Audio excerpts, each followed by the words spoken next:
and his black and white cat. Early in the morning, just as day is dawning, he picks up all the post bags in his van. Postman Pat, Postman Pat, Postman Pat, and his black and white cat. All the birds are singing, and the day is just beginning. Pat feels he's a really happy man. Everybody knows his bright red van. All his friends will smile as he waves to greet them. Maybe you can never be sure. There'll be knock, ring, letters through your door.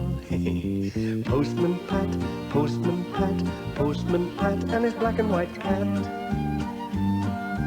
All the birds are singing, and the day is just beginning. Pat feels he's a really happy man. Pat feels he's a really happy man. Pat feels he's a really happy man. Boom, boom, boom, boom, boom, boom. What a lovely day, said Pat to Jess as they drove along the valley on a fine sunny morning.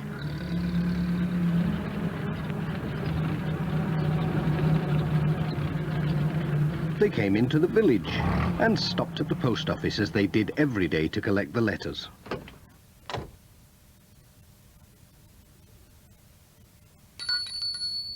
Good morning, Pat called. Morning, Pat, said Mrs. Goggins. Looks like a busy day for you, lots of letters and parcels. Well, at least it's a nice day for it. That's odd, said Mrs. Goggins. Most of the post seems to be for Katie and Tom Pottage. Ah, but of course it's their birthday. Oh, so it is, said Pat.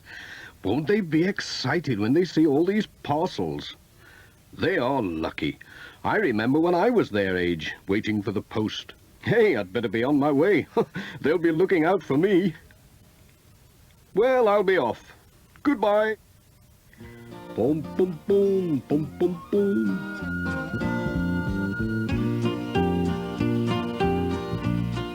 Pat was on his way.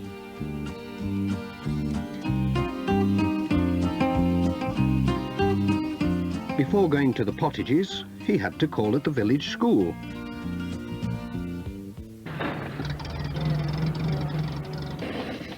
Some of the children had arrived early and were playing in the schoolyard. Bill Thompson came running up to take care of the letters till the headmaster came. He always did that because he was the oldest. Oh dear, right in a puddle.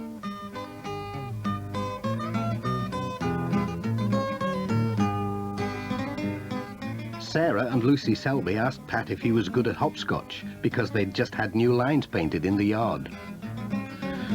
Well, it's a long time since I played, said Pat, but I'll have a go.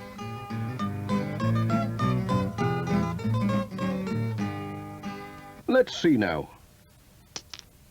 He was quite good at it. Whoops!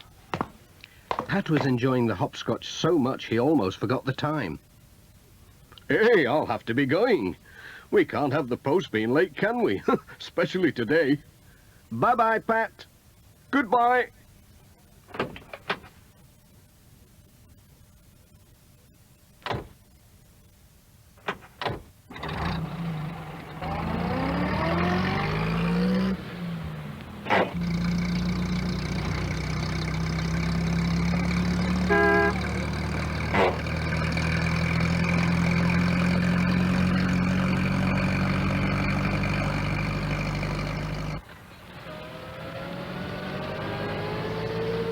Pat turned in at Greendale Farm. Katie and Tom saw him coming and ran to meet him. They were so excited they couldn't wait to see what Pat had brought them. They're twins, you see, so it was a double birthday. Pat wished them a happy birthday, then took a letter to their mother.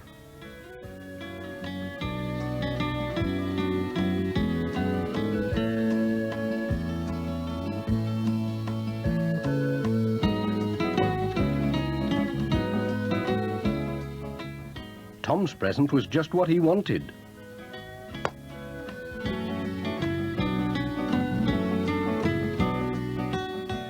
But Katie didn't seem very pleased with hers. "What's up with Katie?" asked Pat. She's wrong side out today," said Mrs. Pottage. "She's lost Sarah Ann." "Sarah Ann? Is that the little doll she takes to school?" "She takes it everywhere. She's lost without it. I don't know what we'll do if it doesn't turn up." "Oh, it's sure to turn up somewhere." "Trouble is, it could be anywhere. We went to see Aunt Alice yesterday and called at lots of places. She could have left it anywhere." "Don't worry, I'll look for Sarah Ann," said Pat. "I might come across her. I'm good at finding things, you know." "We'll get her smiling again, you'll see. Cheerio." "Come on, Jess. We've work to do."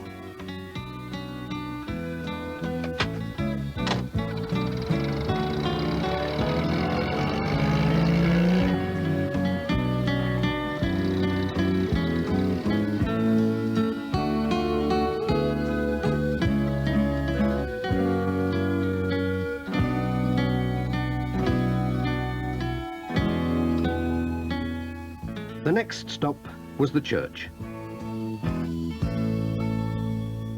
The Reverend Timms heard Pat's van coming. There was a card from Cousin Joan on holiday in Mallorca. Pat told him about Katie's lost doll. "Oh, she could have lost it in the church," said Reverend Timms. "She always brings it. Ah, well, seek and thou shalt find. Let's have a look. Mind your head."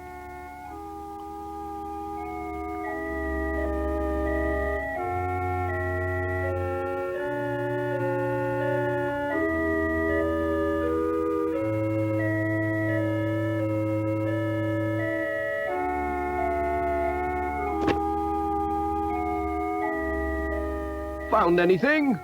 called Pat. "Oh, yes, a bump on the head." At last the Reverend Timms did find something, but it wasn't Sarah Ann. It was a lady's glove. It had the letters D.T. sewn inside. "D.T.," said Pat.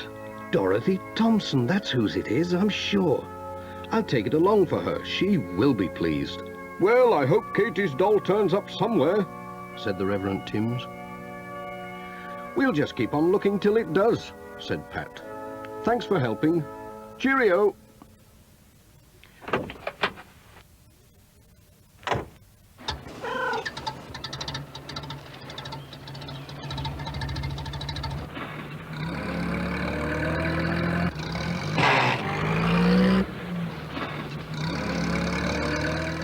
When Pat and Jess arrived at Thompson Ground, Mrs. Thompson was out with a basket, collecting the eggs.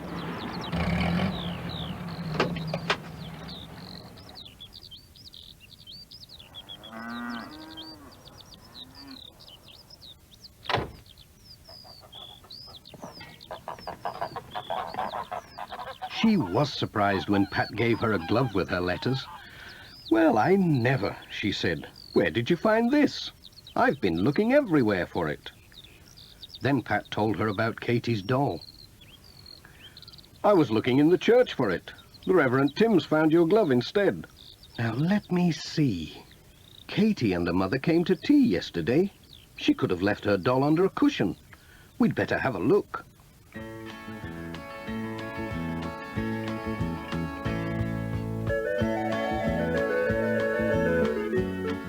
They searched everywhere. Mrs. Thompson found something, but it wasn't a doll. It was a penknife. "Hey, that looks like Ted Glenn's knife." "Goodness knows when he left it here," said Mrs. Thompson. "Would you take it along for him? He will be pleased to have it back." "Yes, I'll take it."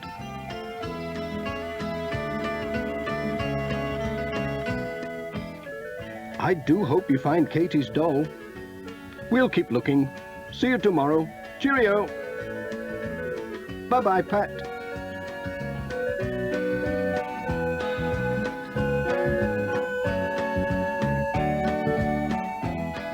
"What a day," said Pat to Jess.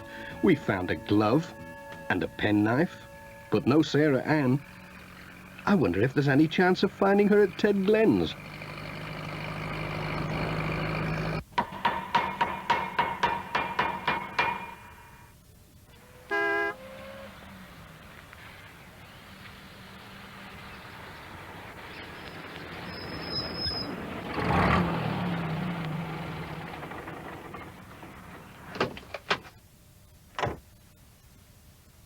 Ted Glen was delighted to see his knife.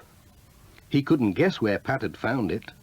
When Pat told him about Katie's lost doll, Ted said, "Hey, she was here yesterday with her mother. They brought a lamp to repair." So they went to look in Ted's workshop.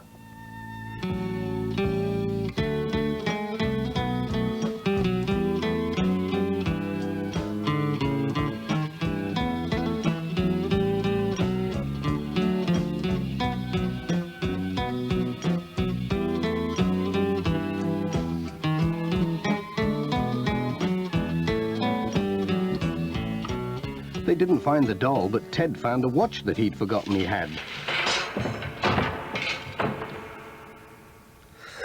Enjoying yourself, Pat? "That's Miss Hubbard's," he said. "She brought it to be mended ages ago. She must have forgotten all about it. Would you take it for a Pat?" "Certainly. I'm going that way."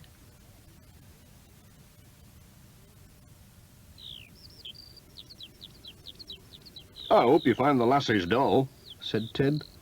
"So do I," said Pat. "I seem to be able to find everything else. Bye, Ted. So long, then."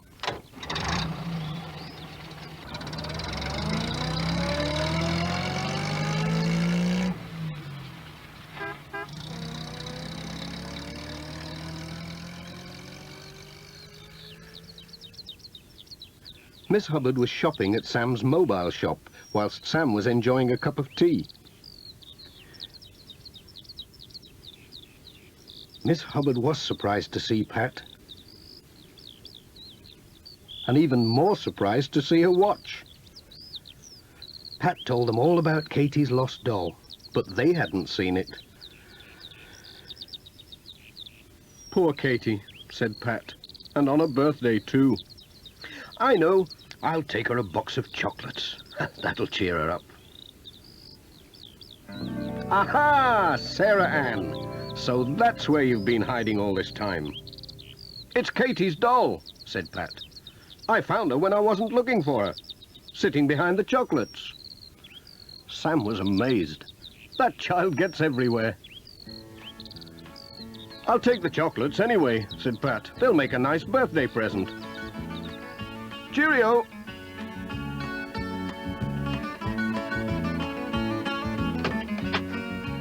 "Here she is, Jess. Keep an eye on her."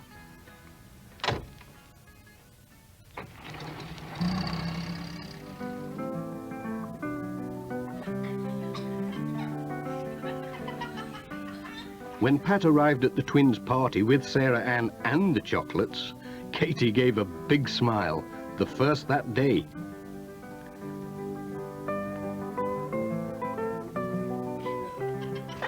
Jess joined in the party, and Pat had a piece of cake.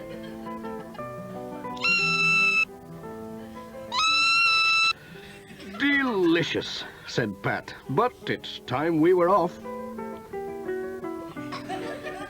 "Bye-bye, Pat. Bye." "Goodbye, everyone. Have a good time."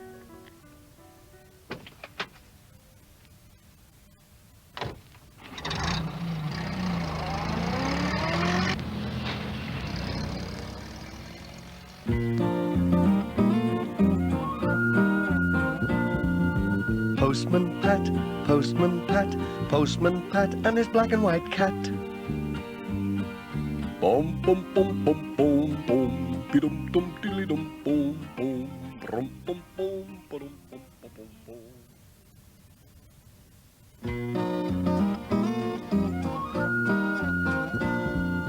Postman Pat, Postman Pat, Postman Pat and his black and white cat. Early in the morning, just as day is dawning, he picks up all the post bags in his van.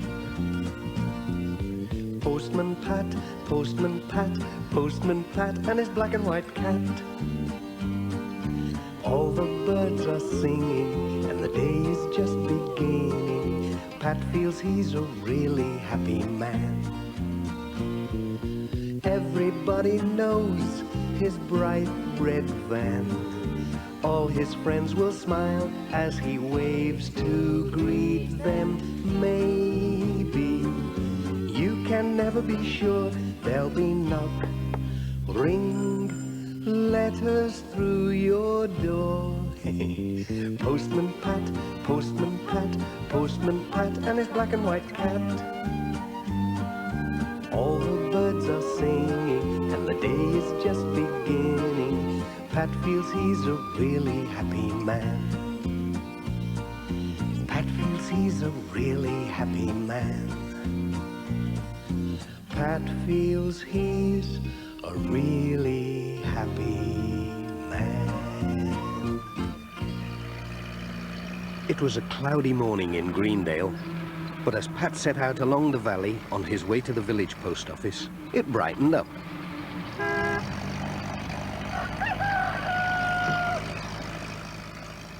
A large van was parked in the narrow road. It was Sam's mobile shop. It was going to be a tight squeeze getting past. Come on, straighten up. Come on, you could get a bus through there. Plenty of room. Hello, Sam. Thanks. Could you give these to Mrs. Atkinson, please? Right-o, Pat. Mind how you go. Oh dear, I think we're stuck. It's all that rain, it's made the ground boggy.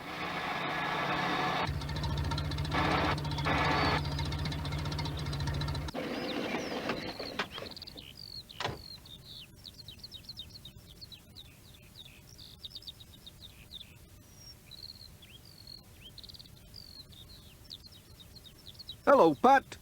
Still here? Yes, I am. I'm stuck in the mud. I'll give Pete Fogg a shout as I go past. He can tow you out with his tractor. Hang on. Thanks, Sam. Well.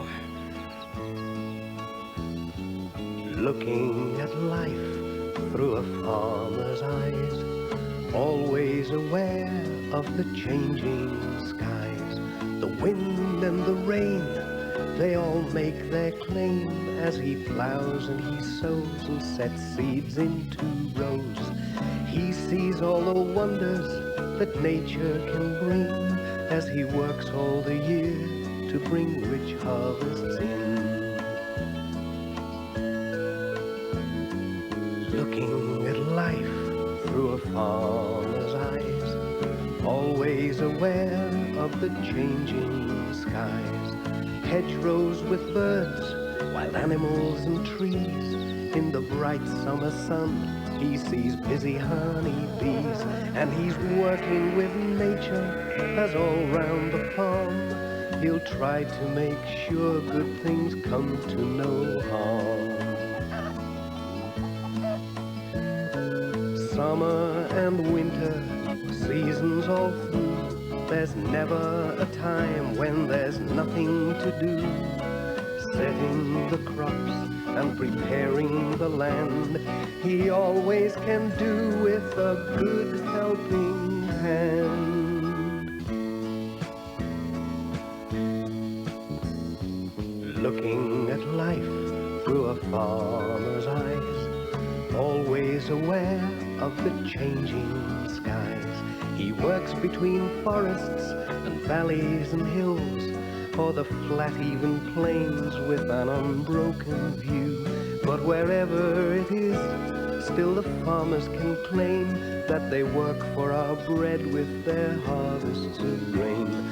Wherever it is, the farmers can claim that they work for our bread with their harvests of grain.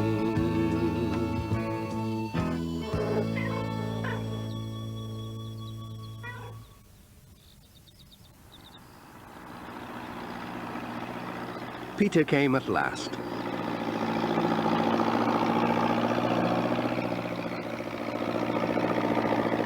Hello, Peter.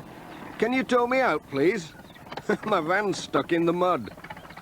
Easy! Sam said you'd need help. I'll just back up.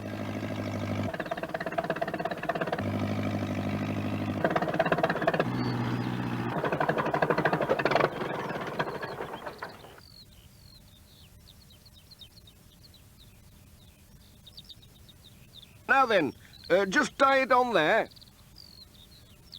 Right.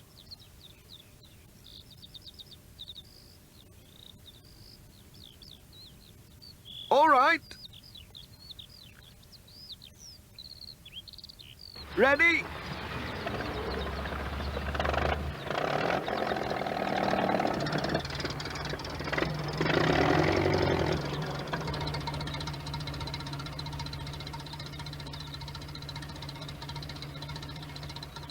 Bye. Thanks a lot. Pat was on his way again.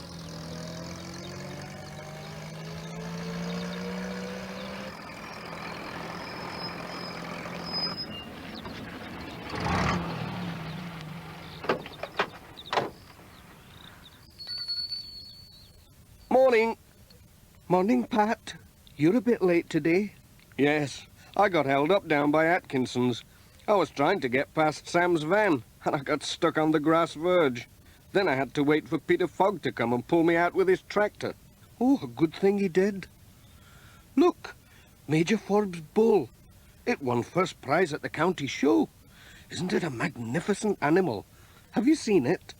No, and I don't think I want to either. There's a letter for the Major, so you might meet the bull. Better keep a sharp lookout. I'd run a mile if I saw it. Cheerio.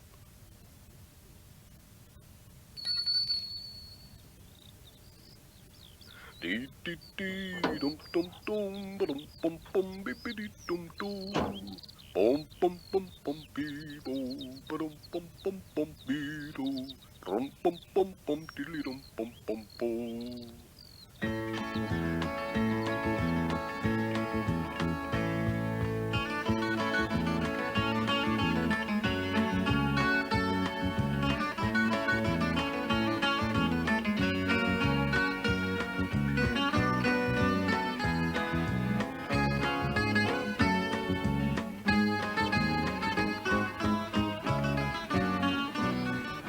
Ted Glenn was waving to Pat to make him stop.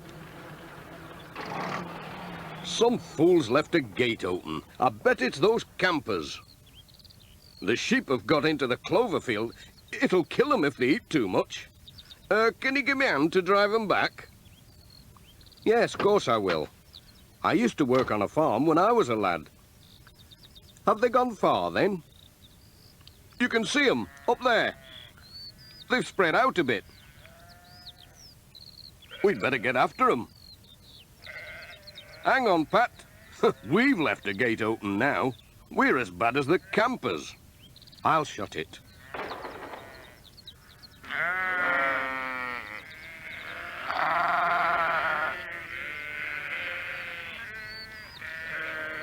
You go that way, and I'll go this. Right.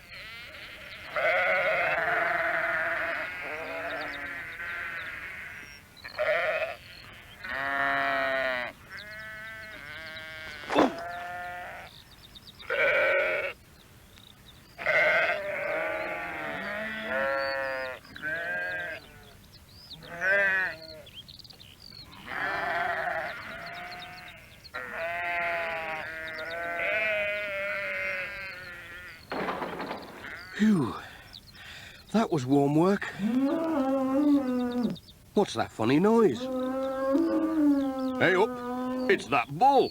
Run!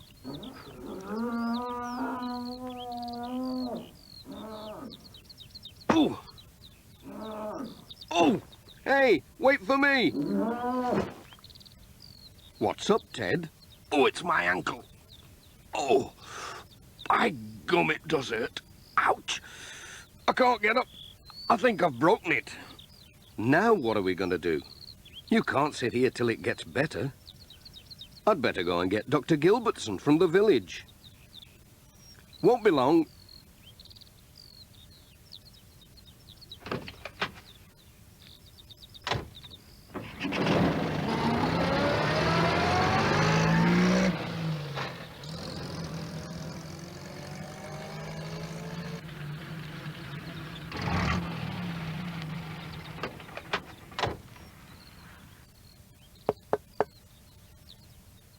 Pat gave Dr. Gilbertson her letters and told her about Ted's broken ankle.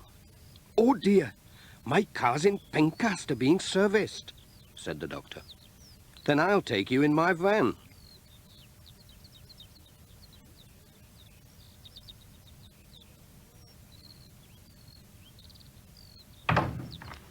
So Dr. Gilbertson brought her bag. She sat in Jess's place.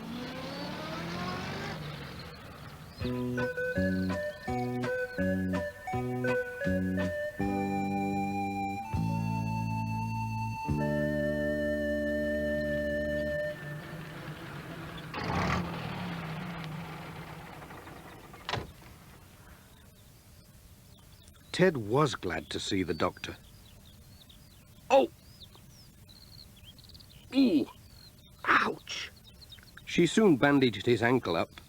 It wasn't broken, just badly sprained. "Try not to put too much weight on it now."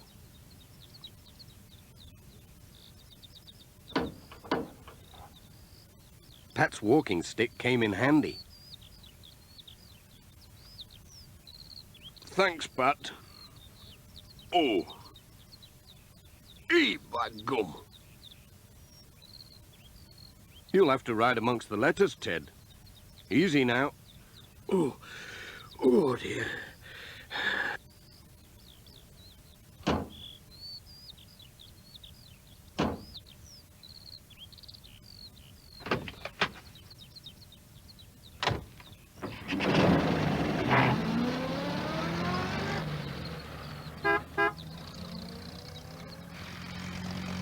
Jess rode on Dr. Gilbertson's knee until they arrived back at the surgery.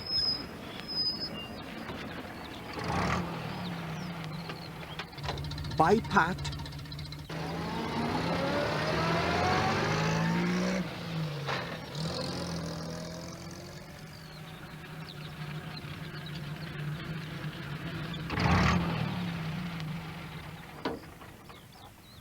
Ted was glad to get home. "You all right now?" "I'll manage. Thanks for helping. Cheerio. Bye." Pat was on his way again. He still had a lot of letters and parcels to deliver.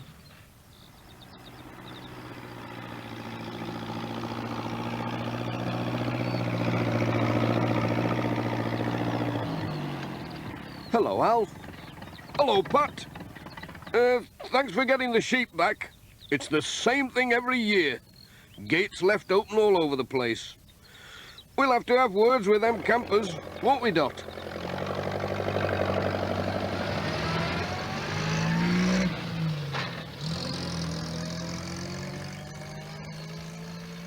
What a morning, Jess.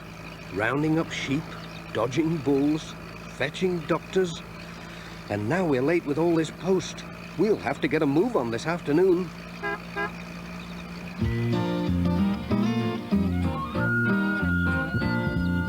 Postman Pat, Postman Pat, Postman Pat, and his black and white cat. Bom, bom, bom, bom, bom, bom, be-dum, dum, dilly-dum, bom, bom, rum, bom, bom, ba-dum, bom, bom, bom, bom.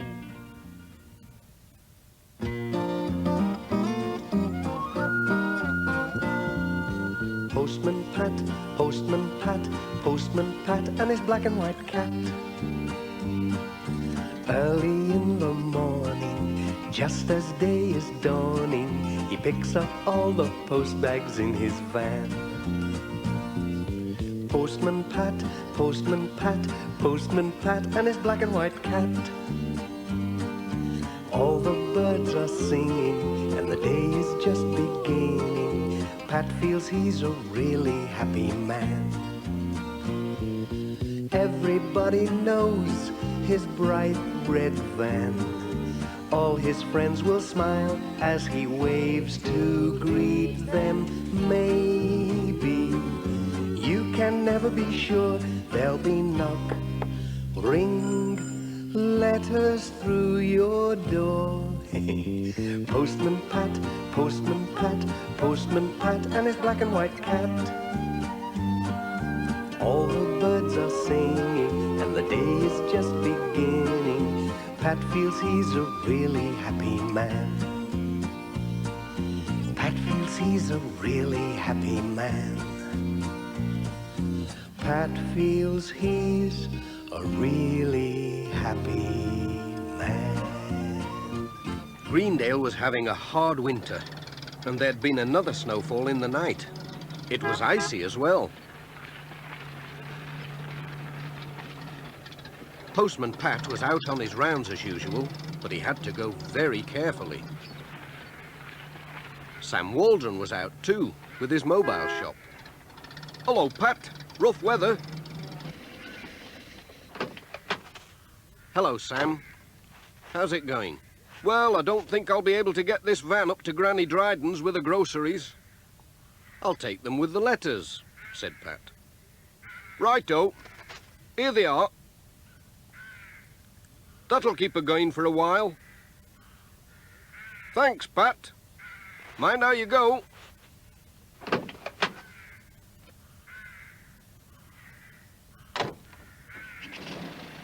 Cheerio. And Pat was on his way. He skidded and slithered along the steep road to Granny Dryden's house.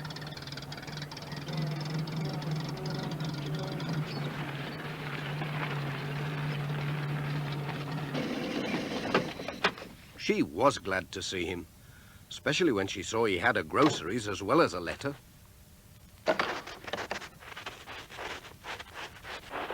Good morning.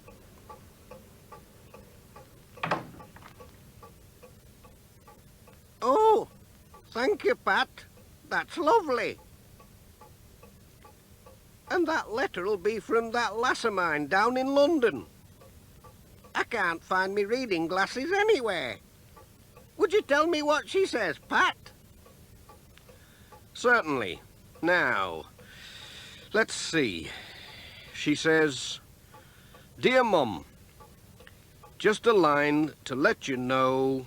Speak up, please, Pat. I can't hear you. We'll all be able to come up to Greendale to see you for your birthday. Jim started school this week, and Dad's bought a new car. All well, and hoping you are too. All our love, Sally and family. Hey, that's good news. Thanks, Pat. Have a cup of tea. Thank you, Mrs. Dryden.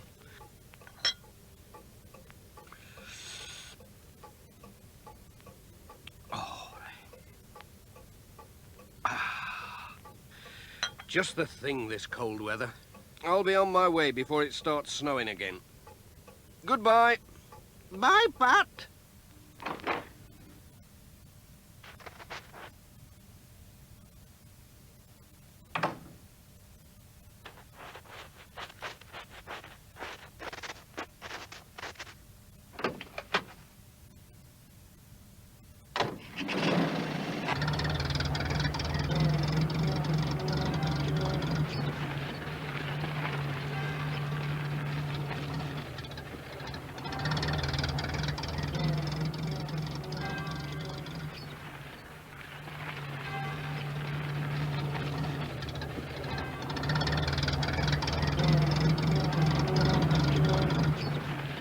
Pat's next stop was at Ted Glenn's workshop.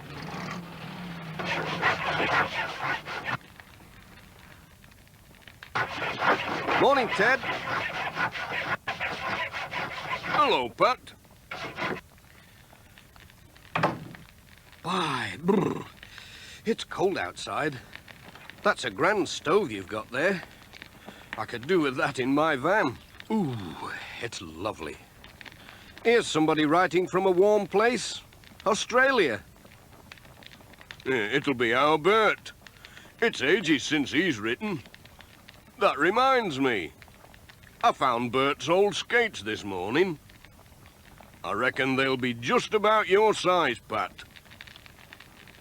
Do you fancy trying 'em out? They say the tarn's frozen hard. Well, I don't know. I'd love to have a go. Is the ice safe? Has anyone checked it? Yes, Miss Hubbard. Take them anyway. You never know when they might come in handy. And I've got some of my own. Thanks, Ted. Cheerio.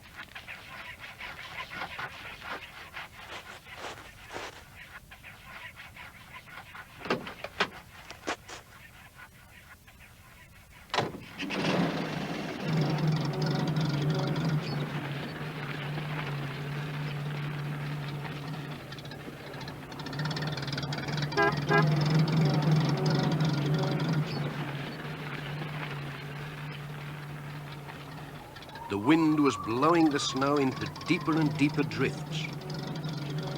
Soon, Pat had to stop. The road was blocked. He thought he would never get through with his letters now. Then he looked across to the tarn and saw someone skating on the ice. It's worth trying, Jess. I can take a short cut across the ice. Come on, Pat, it's lovely. You stay here, Jess, and mind the van. I'll just put these skates on.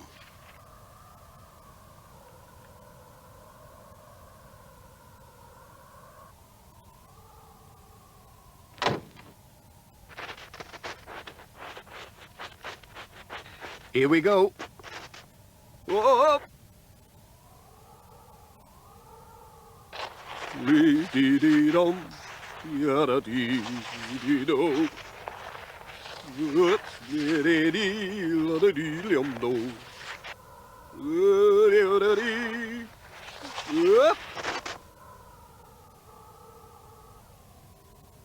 Hello, Pat. Hello, Charlie. Special ice delivery today. Thank you. Good skating.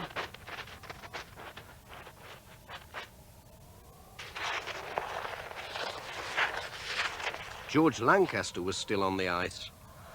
He did get a surprise when Pat whizzed by with a letter.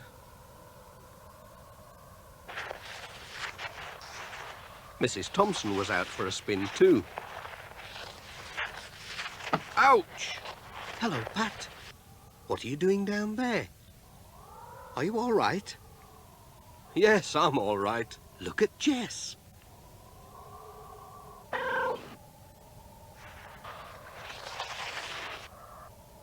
Whoa. Come on, Jess. That's enough skating for today. We'll get back on wheels.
There were no children at the school.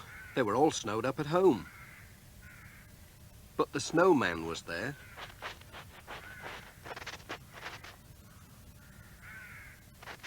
Pat had an envelope in his pocket, so he addressed it to the snowman. Mr. Snowman, The Drift, Greendale School, and tucked it under his arm. Hello, who's that? It was Miss Hubbard and Ted. Hello, Pat. Have you seen my bicycle? The snow must have buried it. We'll have to find it. You dig there, Ted.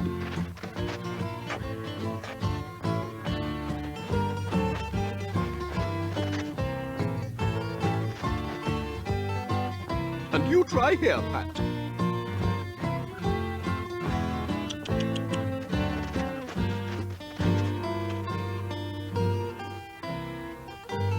Oh, where can it be? Who left this gate open?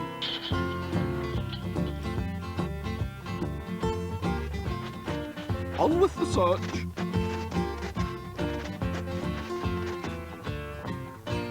Tut, tut, tut.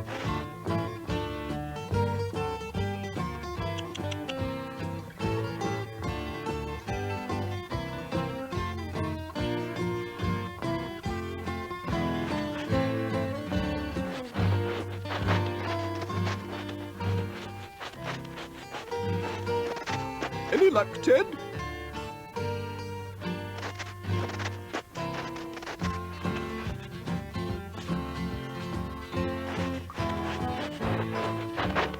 Found something? Just an old kettle.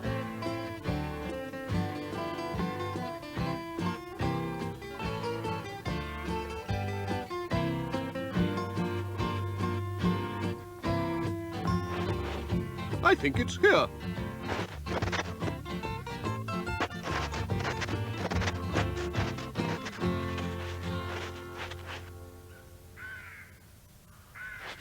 Just in time for choir practice. I'll be off now. I'll open the gate for you, Miss Hubbard. Thank you, Pat. Goodbye.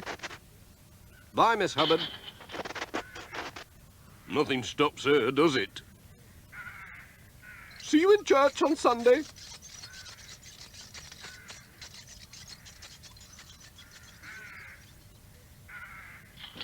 I'm coming, Jess.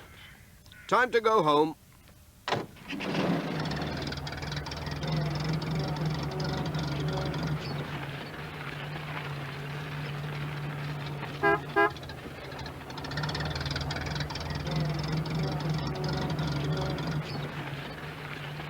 Cheer up, Jess. This snow can't last forever.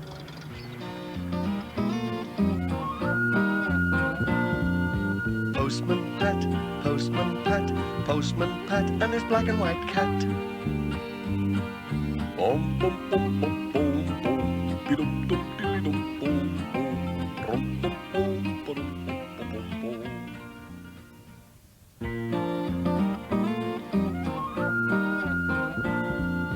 Postman Pat, Postman Pat, Postman Pat, and his black and white cat. Early in the morning, just as day is dawning, he picks up all the post bags in his van. Postman Pat, Postman Pat, Postman Pat, and his black and white cat. All the birds are singing, and the day is just beginning. Pat feels he's a really happy man. Everybody knows his bright red van. All his friends will smile as he waves to greet them. Maybe you can never be sure there'll be knock, ring, letters through your door. Postman Pat, Postman Pat, Postman Pat, and his black and white cat. All the birds are singing, and the day is just beginning. Pat feels he's a really happy man. Pat feels he's a really happy man. Pat feels he's a really happy man.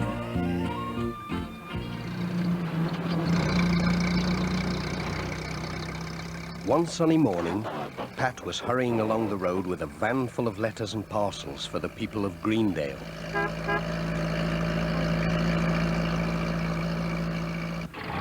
Suddenly, he had to stop. It was Alf Thompson driving his sheep across the road.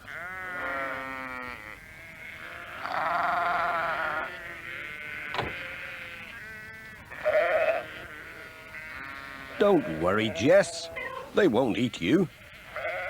The sheep went into a field, and Pat was on his way again.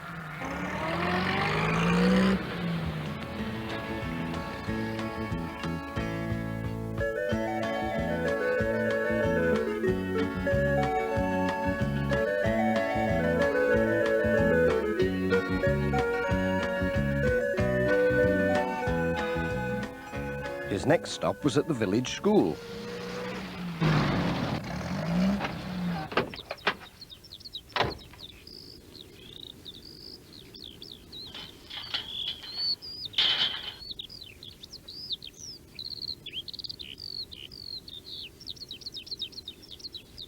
Where is everybody? The children were bringing things to school for a display. Charlie Pringle had a bunch of flowers. Lucy Selby had brought a basket of eggs. My, your hens have been busy. And Tom Pottage had some day-old chicks. Hey, mind how you go. Whilst looking at all these things, Pat had forgotten his letters. But Bill Thompson came along with a cup of tea. Thank you, said Pat. And Bill took the letters. Sarah Gilbertson came for his cup. Have you done? She said. Nearly. Thanks, Sarah. That was grand. Goodbye.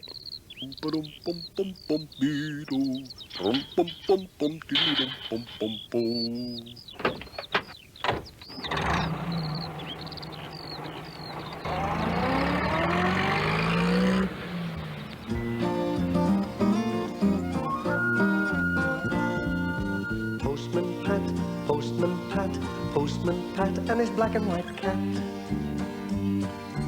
Early in the morning, just as day is dawning, he picks up all the post bags in his van. Postman Pat, Postman Pat, Postman Pat, and his black and white cat. All the birds are singing, and the day is just beginning. Pat feels he's a really happy man. Everybody knows his bright red van. All his friends will smile as he waves to greet them. Maybe you can never be sure. There'll be knock, ring, letters through your door. Postman Pat, Postman Pat, Postman Pat, and his black and white cat. All the birds are singing, and the day is just beginning. Pat feels he's a really happy man. Pat feels he's a really happy man. Pat feels he's a really happy man.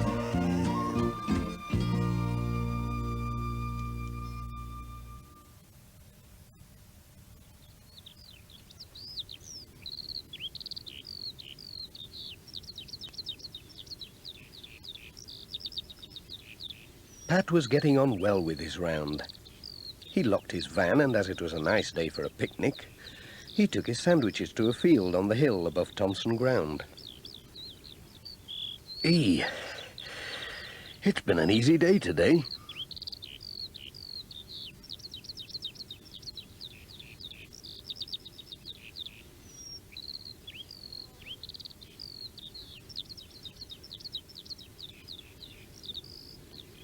It was so warm that Pat soon fell asleep.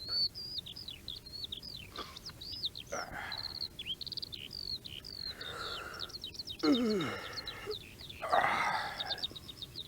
dear. But Mrs. Thompson's hens were wide awake, and Pat had left his sandwich box open, with his keys neatly beside it.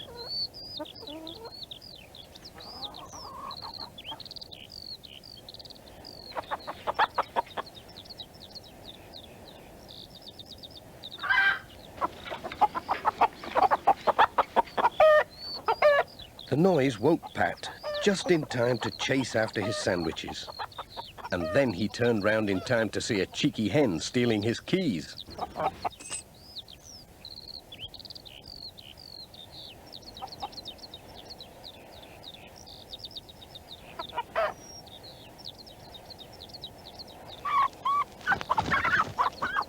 Oh, oops!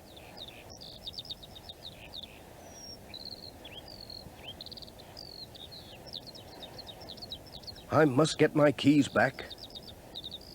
I can't open the van or deliver my letters without them. Oh, so that's where you've got to. Oh dear, it's a long time since I climbed a tree, but here goes.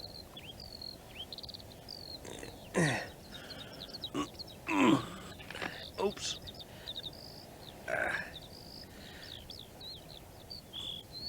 Pat was just reaching out when the hen dropped the keys and flew off.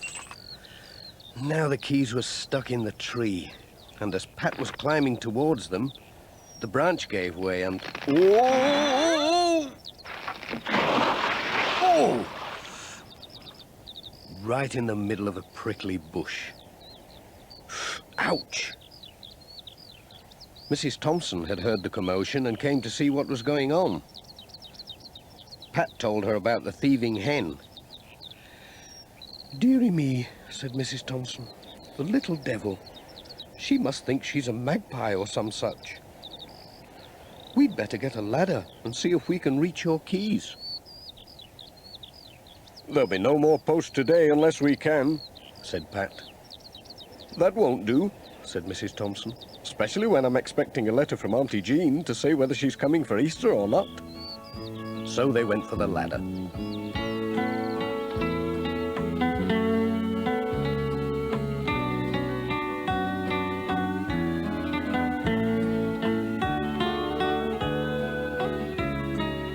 "I'll take it now."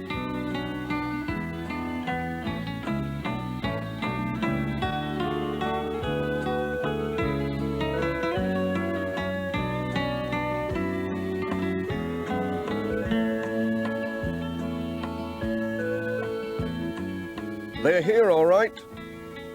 Look, I've got them. There's something else up here. Lots of things. It's like a magpie's nest. My."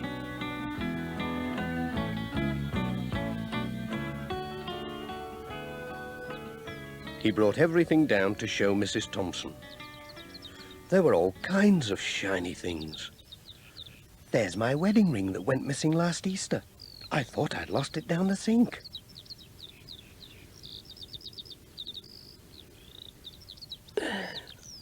"That's all right.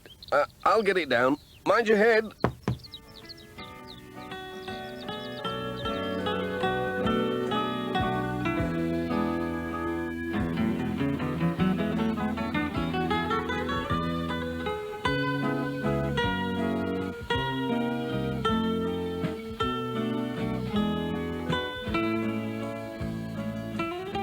"As my hens have stolen your sandwiches, you'd better come and have some dinner with me. There's plenty to spare." "That's very nice of you."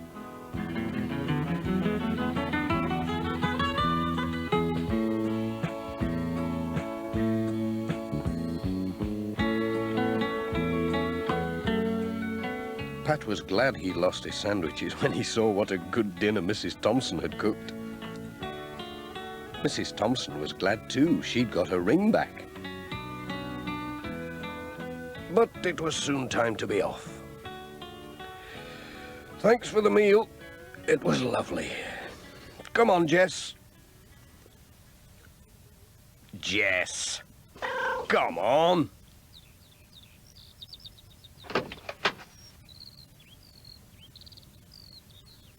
"Just fancy," said Pat. "A magpie hen. Who ever heard of such a thing?"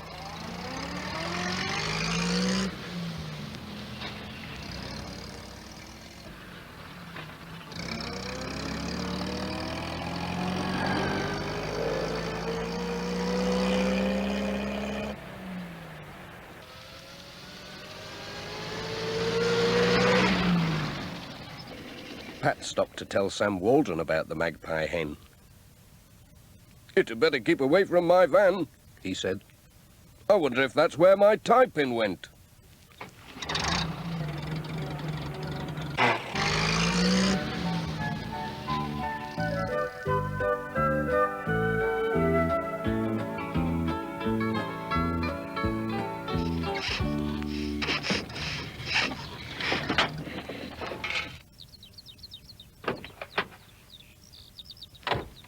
Sounds odd.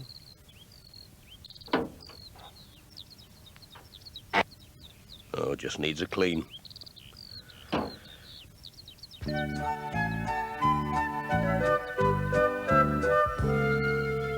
When Pat saw Miss Hubbard, he told her about the magpie hen. "Well, I lost a silver earring last month," she said. "And a hat pin. I wonder if they're up a tree somewhere. I must go and see Mrs. Thompson."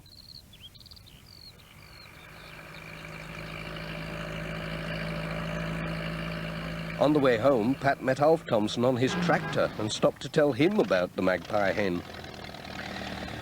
Alf couldn't think of anything he'd lost, but he thought it was a good story. Pat had a letter for him. "Ooh, one for me. I'll not lose this anyway. Cheerio. Bye."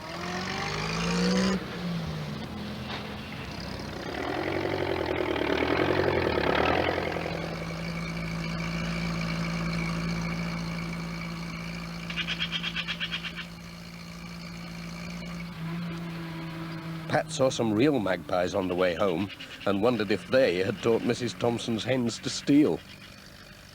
As for Jess, he was asleep.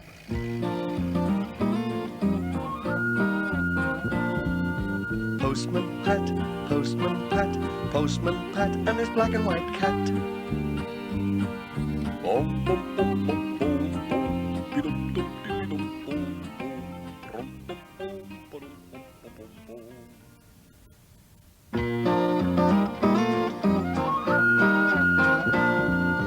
Postman Pat, Postman Pat, Postman Pat, and his black and white cat.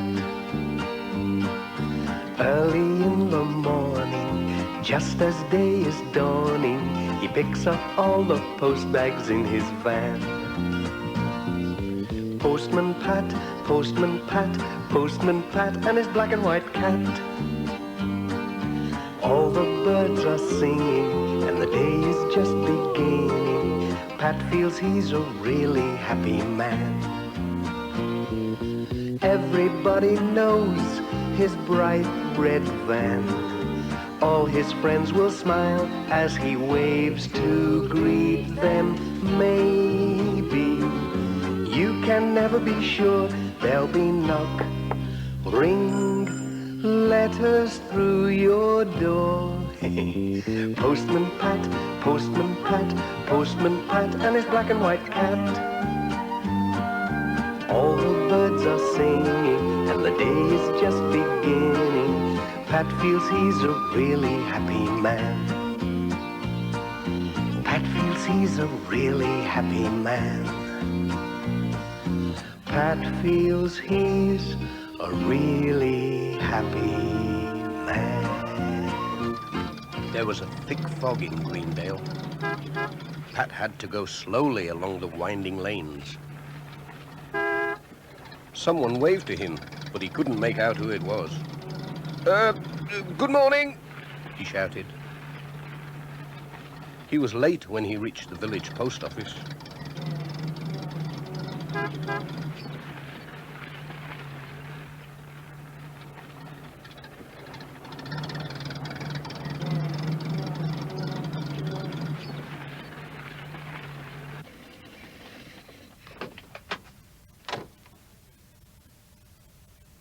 "Good morning, Mrs. Goggins. Sorry I'm late."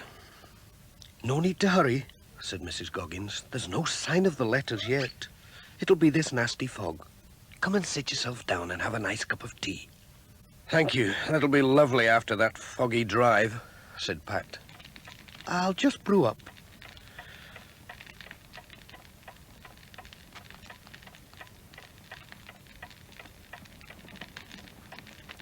That's lovely.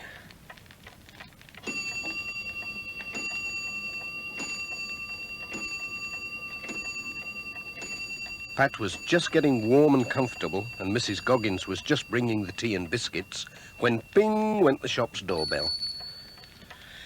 "It's early for a customer," said Mrs. Goggins. "That's a good cup of tea," said Pat. But Mrs. Goggins came in with the mailbag. "It's here," she said. "What, already? How did he get through so quickly?" "There's no fog down at Pencaster. It's only in Greendale. So he's not as late as we thought he'd be." Just as I'd picked my favourite biscuit. Oh, well, no time for that now. I'd better get on my way.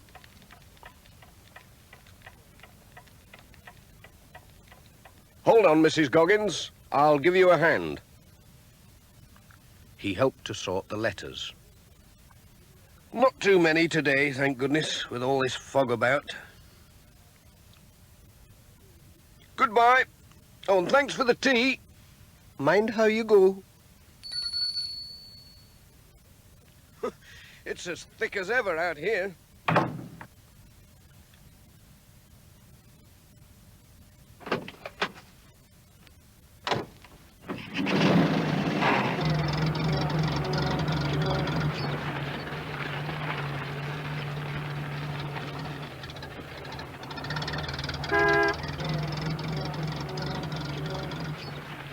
Pat knew the Greendale roads well enough, but they looked different in the fog, and his lights weren't much help.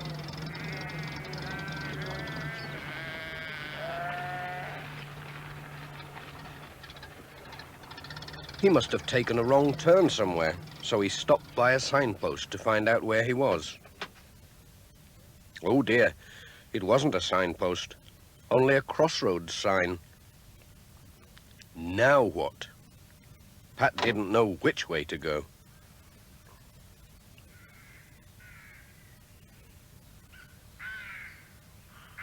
He walked along the lane, trying to see through the fog. I can't see a thing. Oh, I'd better not lose sight of the van. Hey dear, even my glasses are fogged up.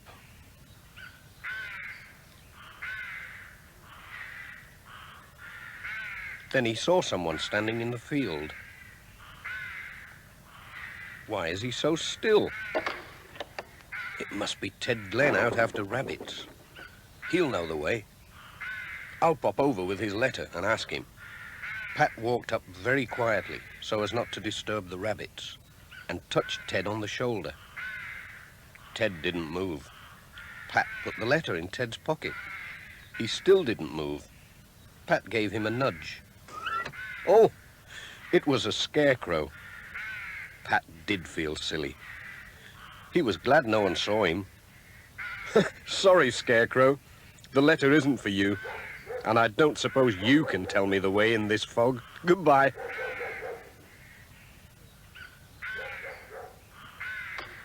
He was just wondering what to do when he saw some lights coming through the fog. It was Alf Thompson on his tractor. Luckily, he wasn't lost. He soon showed Pat which way to go.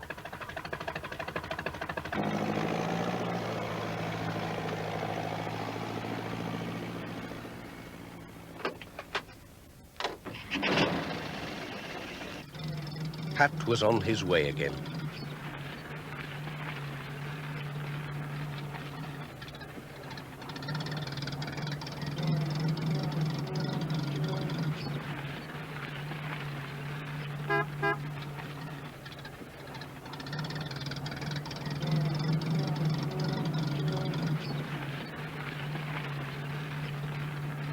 He saw Sam's mobile shop parked at the side of the road. Hello, Sam. This fog gets in your throat, doesn't it? Have you got any cough sweets? These'll do the trick, said Sam. Thank you. Thanks, Sam. Cheerio.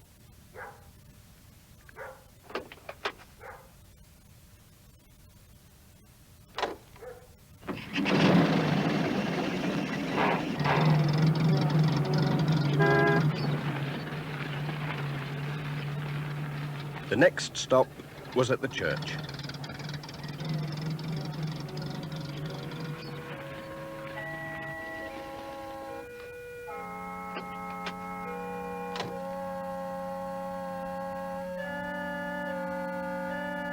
Hello, Pat. Isn't this fog ghastly? Said the Reverend Timms. Don't know how you found your way. What a day for choir practice. But I expect Miss Hubbard will come. Nothing stops her. Thanks, Pat. Go carefully and trust in the Lord. Goodbye. Cheerio, Reverend. When Pat got back to his van, he saw that Jess had gone.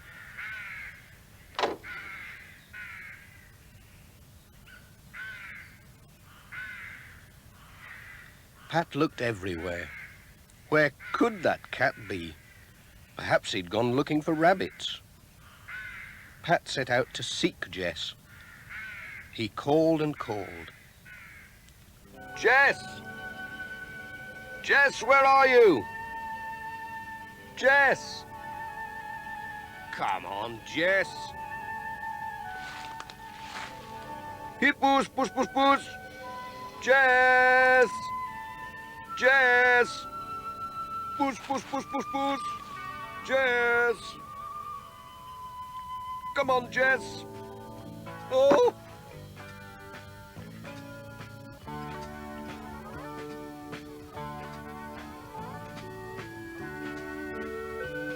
Come on, Jess, this is no time for hide and seek. Oh.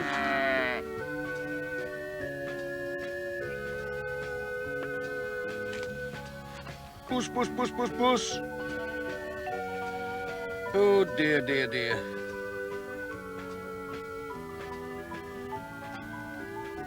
Ooh. Where have you been, Jess? This is no time to wander off. Come on.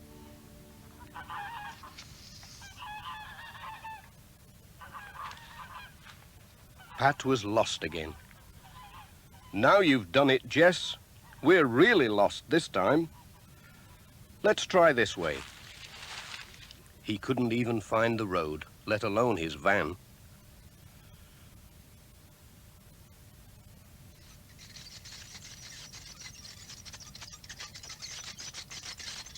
Miss Hubbard passed the van on the way to the church. No Pat and no Jess. What could have happened to them?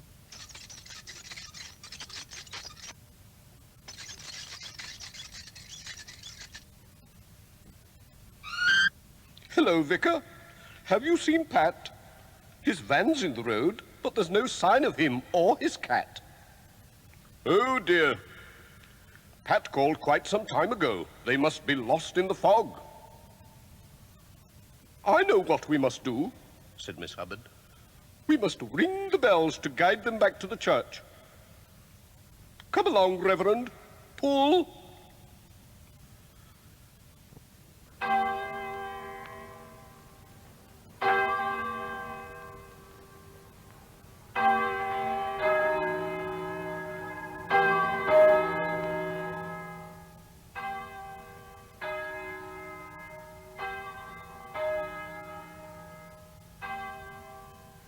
I wonder why the church bells are ringing. They don't usually ring for choir practice. Still, they're as good as a foghorn. We'll soon find the way now.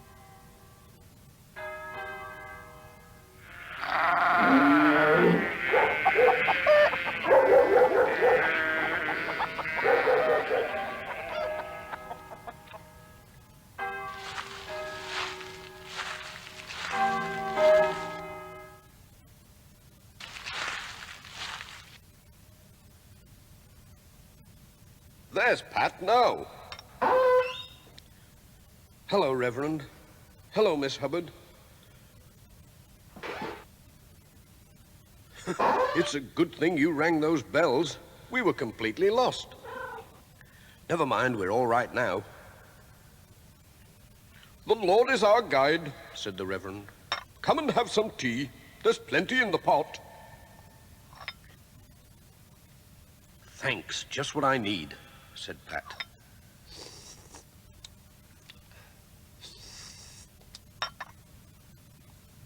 There was some milk for Jess.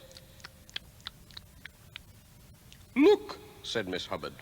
It's much lighter outside. The sun was shining and a breeze had blown the fog away. Ah, that's much better, said Pat. Now I can get on with my letters. Come on, Jess.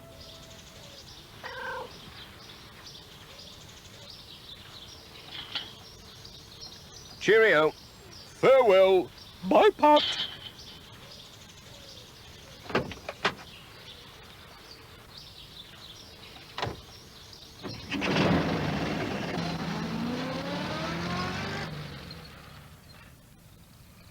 It was lovely driving along in the sunshine, without getting lost.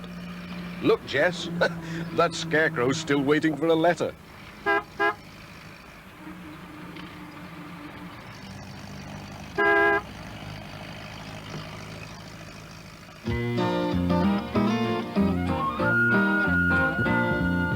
Postman Pat, Postman Pat, Postman Pat, and his black and white cat. Bum, bum, bum, bum, bum, bum, be-dum, dum, dilly-dum, bum, bum, rum, bum, bum, ba-dum, bum, bum, bum, bum.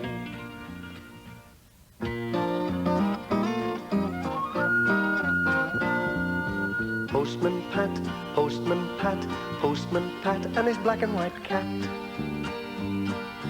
Early in the morning, just as day is dawning, he picks up all the post bags in his van.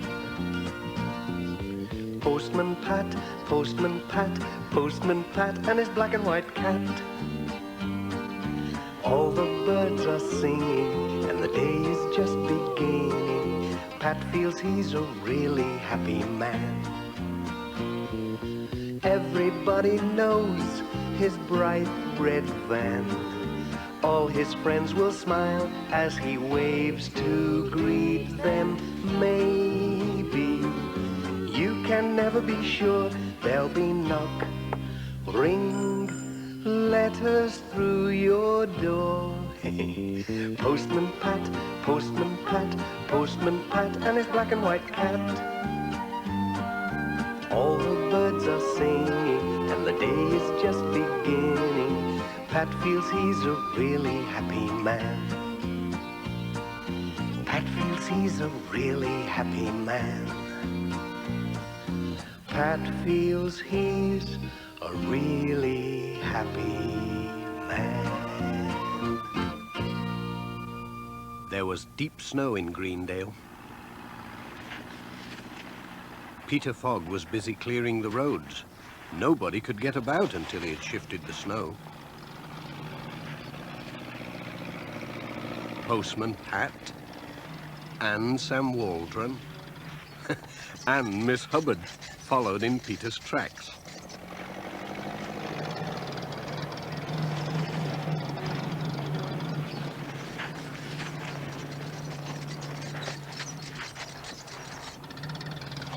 The Reverend Timms was clearing his path.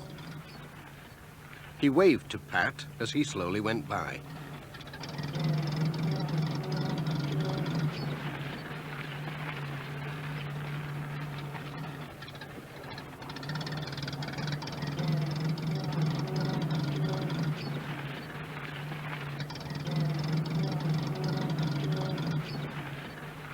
Keep my seat warm, Jess.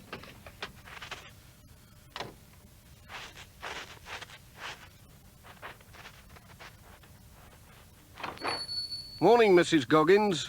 Isn't this snow awful? It's a good thing Peter Fogg's clearing some of the roads.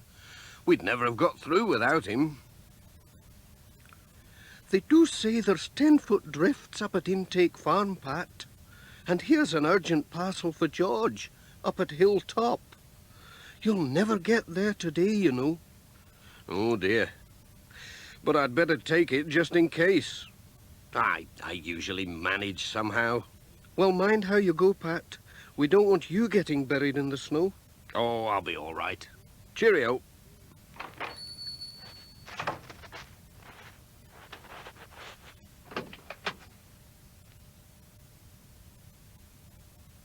We can always dig ourselves out, can't we, Jess, if we get stuck? Pat was on his way. He had to drive carefully along the slippery roads.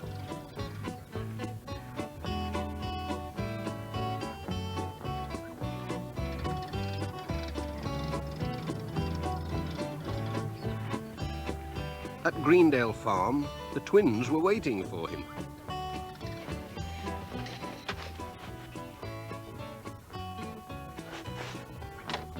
Oh!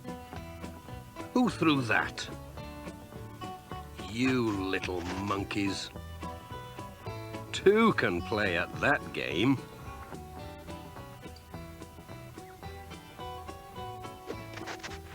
Hey! What's going on?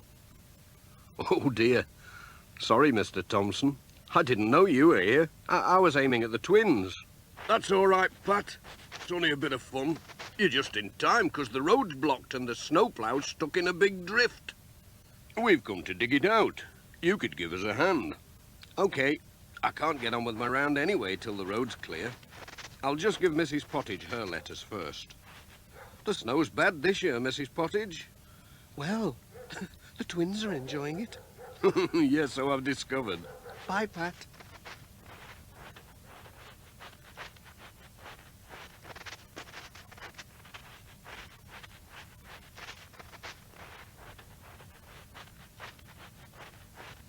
Peter Fogg was already digging when they got to the snowplow. Here we are, Ted. This is the spot. Whoops. Don't worry, Peter. We'll have you out in no time. Thank goodness for that. Phew, it's warm work, I can tell you. Come on, lads, put your backs into it.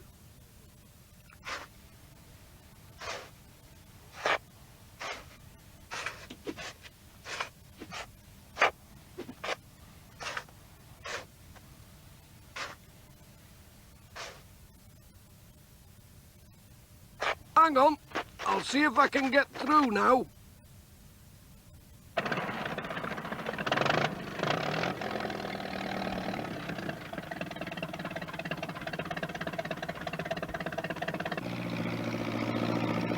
He took a run at the snowdrift. Come on, Pete, you can do it.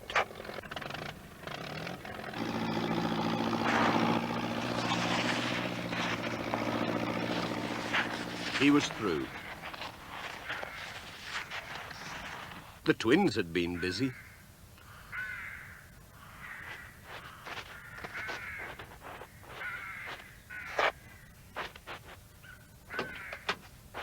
Bye. Bye, Pat. Bye.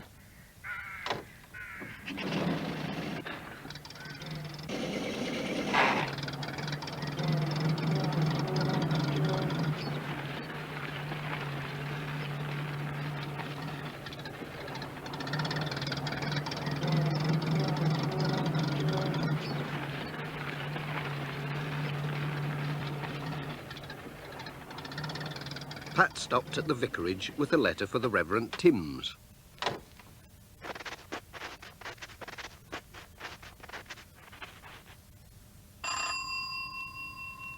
But Dr. Gilbertson came to the door instead.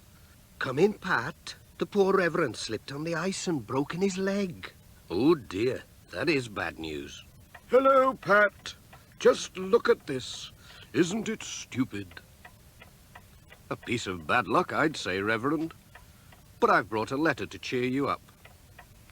Ah, yes, from Cousin Sylvia. That'll make good reading. Oh, but what about the parish magazine? I was going to take it round today.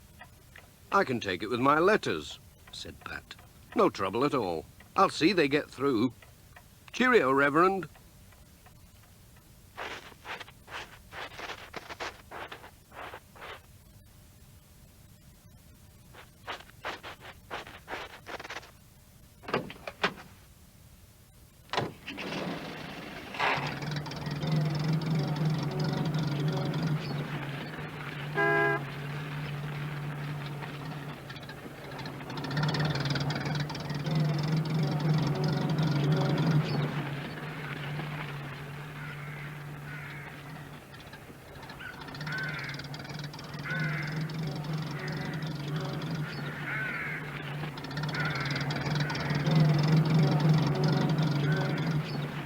Thompson ground, Dorothy Thompson was out collecting the eggs.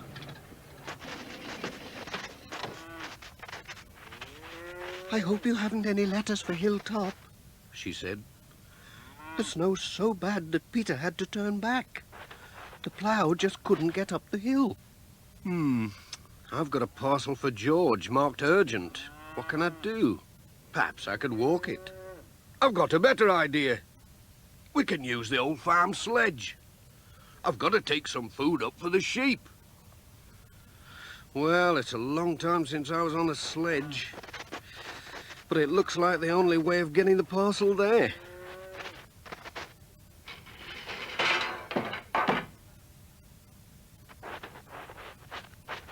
Here we are, said Alf. You'd better take George some groceries, Said Dorothy. He might be running short, being snowed up like this. They loaded up the sledge.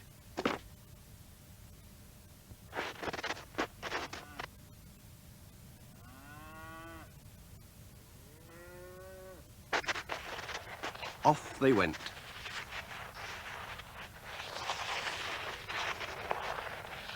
It was hard going uphill, but lovely downhill.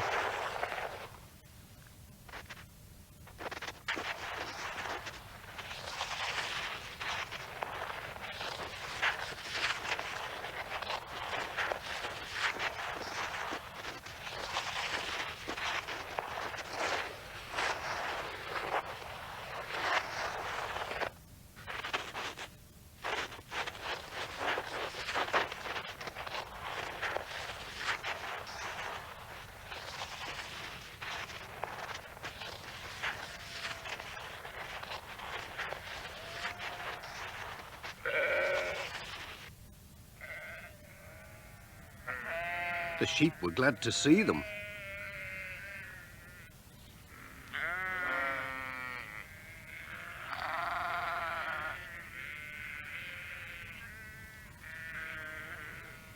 Just look at that drift.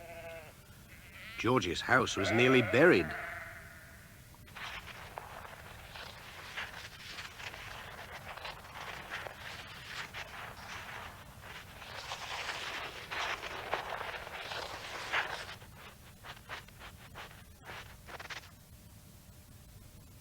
Hello? Anybody in? George was out. He'd gone to feed his sheep. So Pat left the food and the parcel on the table. We'll have a fast ride downhill, said Alf. Give us a push. Hold on, here we go.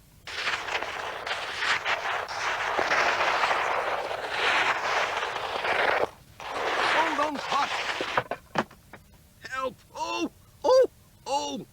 Oh dear. You all right, Pat? All in one piece, I think. Hold tight.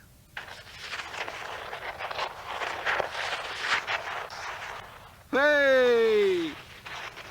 Mind that tree. Whoa! Ho! Whoop! Hey!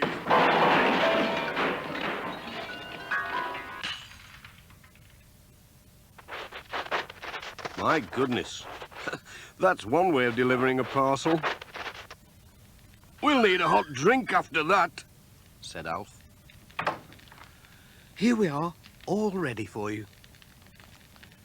Jess was glad he'd stayed by the warm fire. Thanks, Mrs. Thompson. Just what I need.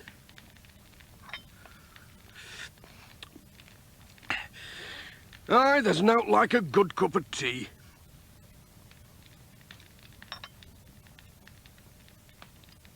Thanks for the ride. Goodbye.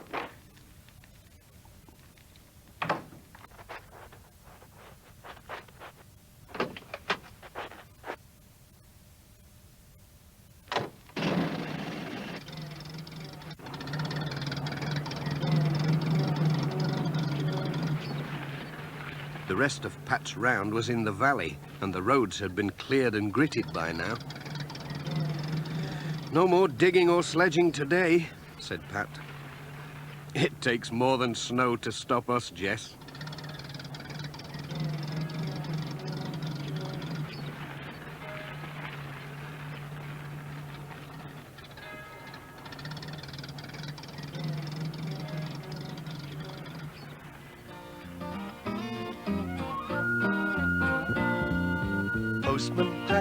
Postman Pat, Postman Pat, and his black and white cat.